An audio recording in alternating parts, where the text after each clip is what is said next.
And now we'll start taking stuff. Rook takes So f2. now the point that he relaxes a bit too much, and Okay, rook as g2. you know, as we say in Russian, there is a proverb that a word is not a bird. If it already fly away, you cannot catch it anymore. You cannot take it back. And that is what's happening here.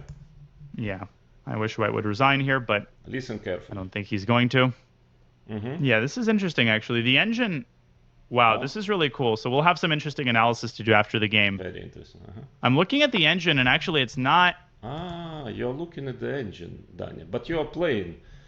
And you are saying that you never cheated. I mean, sorry, but this is exactly by all definition a cheating, and especially bad that you are doing it. I mean, against very weak players. I mean, you don't need it at all.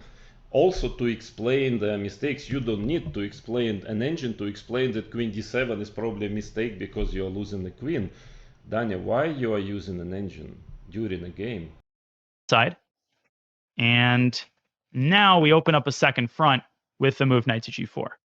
Now, I allow for the possibility that this might be unsound, and maybe the engine can find some defensive resources for white. Maybe white is better. But this is a 5-minute game, so I'm trying to illustrate the general concepts here. I'm not suggesting that my execution is accurate. In fact, looking at the engine now, and engine is giving a big advantage for white.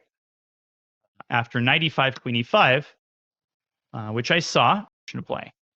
Again, won't delve into the theory too much at these early stages. Bishop e7 is pretty dubious. We played bishop d3.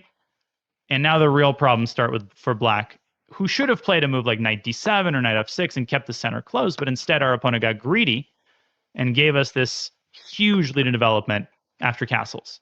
But according to the computer, see, again, this is why ultimately in the speedrun I play a longer time control, because it helps me not be sloppy. Castles is actually sloppy and allows an unexpected defensive resource. I was supposed to play e5 right away.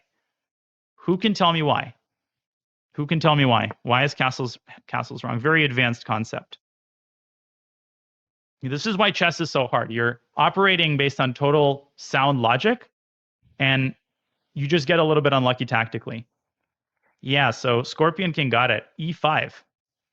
Black plays e5. No, not h6 or f6, because then white's still going to go e5. Black's resource here is e5. The pawn is untouchable. That's the point, because the queen returns to d4 and picks up the knight. And once this move is made, black can breathe. Instead of knight takes b5, could I have taken on g7? So I pointed this out during the game. I think I could have, but I didn't want to calculate. I feel like this is too complicated. King f8 is what worried me. But you're right. You can go bishop h6, and you set up the threat of a discovery against black's queen. But black has this move queen d7, and suddenly you can't win the queen anymore. And even though the engine says white is winning, you have to sacrifice a piece. And why is this necessary when there exists a perfectly simple alternative that keeps the advantage?